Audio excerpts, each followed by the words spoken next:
مولایا صلی وسلم دائما ابدا۔ یہ پہلے بہن کے لے لیتے ہیں کہ دیکھیں مرد ہو یا عورت ہو وضو کریں تو پہلے بھی آپ کو سمجھایا تھا اس کا پانی کپڑوں پر نہیں گرنا چاہیے، حتی الامکان کوشش یہ کریں، کیونکہ جب ہم وضو کرتے ہیں تو دو چیزیں اس کی وجہ سے جسم سے نکلتی ہیں، ایک گناہ جھڑتے ہیں، نمبر دو ایک ایسی نجاست گرتی ہے جس کو آپ اور میں دیکھ نہیں سکتے لیکن شریعت کہتی ہے کہ وہ نجاست ہے۔ ایسی نجاست جو ہم دیکھ نہ سکیں، جس کو سونگھ نہ سکیں، جس کو چھو کر محسوس نہ کر سکیں، اسے نجاست حکمیہ کہتے ہیں۔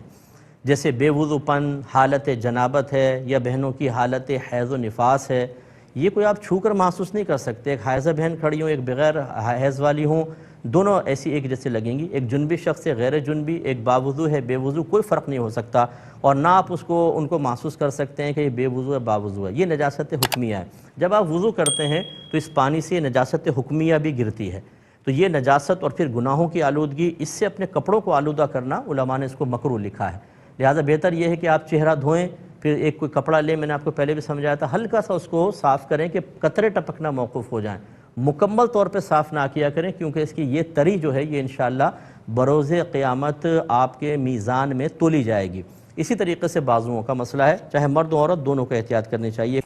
ایک انہوں نے پوچھا کہ میں 8 سال سے مریض ہوں اور بستر پہ ہوتا ہوں، واش روم میں جانا پرابلم ہے، وضو کرنا کیا مسئلہ ہوگا؟ دیکھیں اگر تو کچھ لوگ ایسے موجود ہیں کہ جو آپ کو وضو کروا سکتے ہیں، ایسے سعادت مند کوئی گھر میں موجود ہوں تو وہ وضو ہی کرنا ہوگا، اس کے بغیر آپ کی نماز نہیں ہوگی۔ اگر ایسا کوئی نہیں ہے یا مطلب بہت ہی زیادہ ہرٹ کرتے ہیں آپ کو اور وہ یا آتے ہی نہیں ہیں، تو ایسی صورت میں ایک پتھر اپنے پاس رکھیے، کوئی چکنا سا پتھر رکھ لیں، گرد و غبار ہونا اس پہ ضروری نہیں ہے، اور اس سے باقاعدہ تیمم کر لیا کریں، تیمم کر کے نماز ادا کریں۔ اور فرض کر لیں اگر آپ کے کپڑے ناپاک رہتے ہیں اور نماز کا ٹائم آ گیا اور پاک کرنے کی کوئی صورت نہیں ہے، بدلنے کی کوئی صورت نہیں ہے، آپ انہی کپڑوں میں نماز پڑھ لیں، اللہ تبارک و تعالیٰ قبول فرمائے گا، اور ان نمازوں کو بعد میں لوٹانے کی بھی حاجت نہیں ہے، انشاءاللہ نمازیں ہو جائیں گی۔ تو اس لیے ہمت رکھیے، اللہ تعالیٰ آپ کو شفائے کاملہ عطا فرمائے، ہماری دعائیں، لیکن جب تک آپ کے اوپر آزمائش رہے ہمت سے اس کا سامنا کیجئے گا، کوئی شکوہ شکایت زبان پر نہ آئے،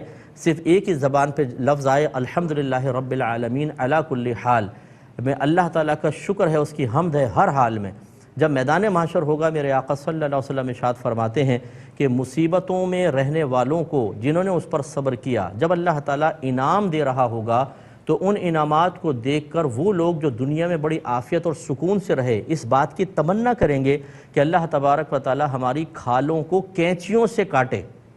ہمیں دنیا میں بھیج دیا جائے اور ہماری کھالوں کو کینچیوں سے کاٹا جائے، اور پھر ہم اسی طرح کا ثواب پالیں۔ تو اس لیے یہ بہت ہی بڑا انعام ہے۔ وقتی طور پہ یقینی سی بات ہے اذیت تکلیف ہوتی ہے اور تسلسل سے ہوتی ہے، تو انسان بعض اوقات انعامات سننے کے باوجود بھی ان کی طرف سے وہ لذت محسوس نہیں کرتا، کیونکہ تکلیف اتنی غالب ہوتی ہے اور آدمی پریشان ہی رہتا ہے، لیکن ایک دن آئے گا کہ یہ ساری تکلیفیں جب ختم ہوں گی تو آپ کو بڑا انعام ملے گا۔ تو آپ کے لیے بھی میرے جملے ہیں، اور جو بھائی بہن ہمارے تسلسل سے بیمار ہیں ان کے لیے بھی ہیں، آپ صبر کیجئے، بس اللہ کا شکر ادا کریں۔ کبھی شکوہ شکایت نکل گیا ہو تو اللہ کی بارگاہ میں توبہ کر لیں، پھر دیکھیں میدان محشر میں آپ کو کیا ملنے والا ہے۔